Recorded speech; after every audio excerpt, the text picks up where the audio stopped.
Hi everyone, this is Balázs from RacingBrick. We still have to wait a bit until the reviews of the March 2025 sets are published, so I decided to make another video in the Rebrickable series, this time going back to LEGO Technic and some excellent alternate builds.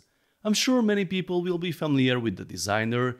This is the Rebrickable profile of gyenesvi. Don't worry if you had challenges with the pronunciation, his full name is Gyenes Viktor, as you can see at the beginning of his videos. He's a well-known designer in the community who focuses mainly on vehicles. His Bronco build has been in my background for some time, but I haven't had a chance to show you the details yet. But the main reason I'm presenting his builds today is his latest creation, the Defender 90 alternate build based on the Mercedes G500. You will see all these other builds too, but let's start with the Defender.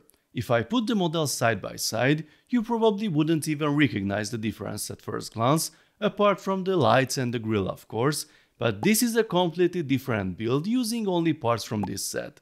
Okay, the rear view mirrors are the same, but apart from that, there are a lot of things you should pay attention to. First of all, the bodywork. You can find a lot of clever part usage all around. I particularly like the shoulder line and the panel usage on the roof. We have two opening doors with a locking mechanism that you have to be careful not to rotate too far, and an opening door at the rear. There are some nice details in the interior, two seats at the front, bench seat at the rear. On the roof there is a hand-of-God steering knob to which the steering wheel is also connected. If we open the hood, you can see how complicated the steering system is. It was a real challenge to connect everything properly.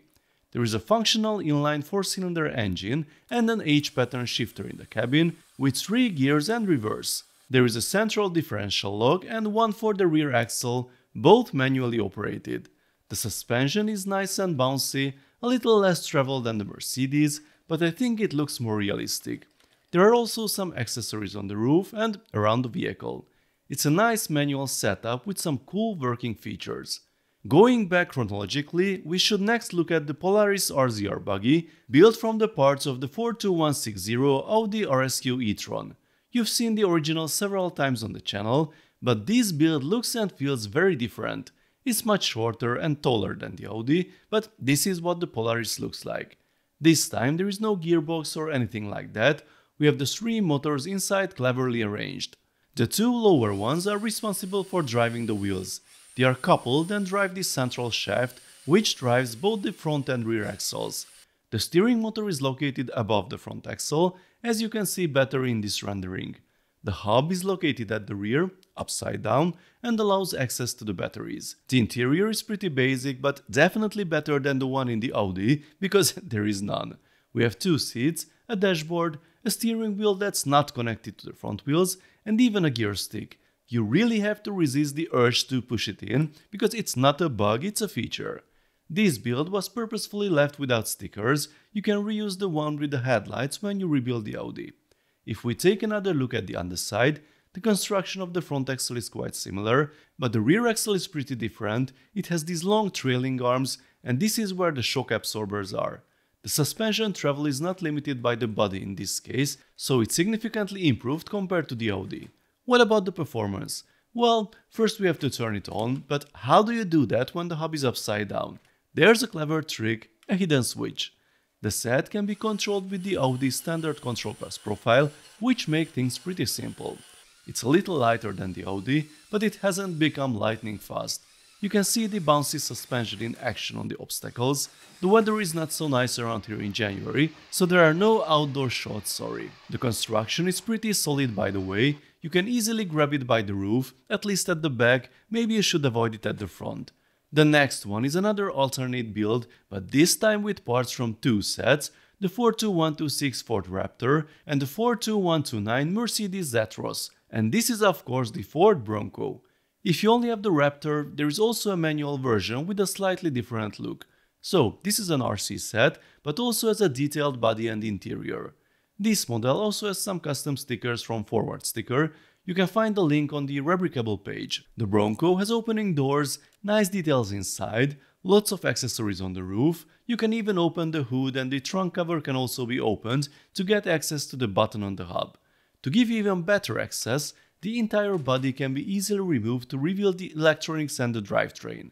As the electronic components come from the Z-Cross, there is an additional function. a remote-controlled 3:1 ratio gearbox. You can see the custom front and rear axles, it's quite a sophisticated design.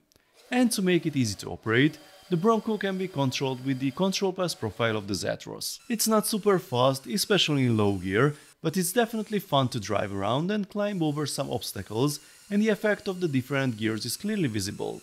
The detachable body is quite robust, but I would recommend it more for indoor use, as it's no real competition for the Truck-size Bronco that inspired it. And here is the last build, the oldest one, an alternate build of the 42110 Land Rover Defender, the Willys Jeep.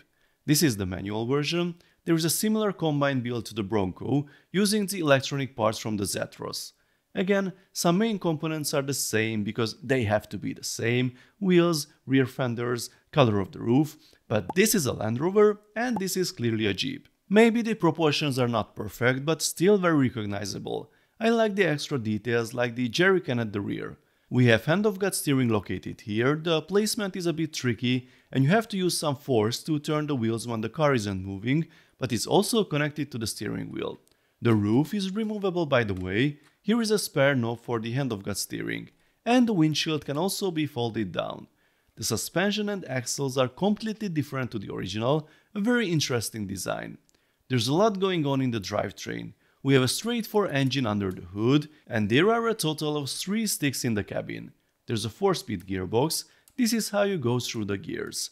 There is a high-low switch here, and the option to switch between rear-wheel drive and 4-wheel drive. All in all, it's a very nice alternate build to the Defender, with a gearbox that actually works. So these were the 4 alternate builds from Victor that I wanted to show you today. All of them have a lot of interesting technical details and are very playable. Each build comes with high quality digital building instructions that are easy to follow. You will find the links below in the description and in the pinned comment. Let me know, folks, how you like them, if you've already built any of these or if you plan to. Let's talk about it in the comment section. If you enjoyed this video, then please give it a thumbs up and don't forget to subscribe with notifications because more exciting LEGO videos are coming soon. See you next time, bye bye.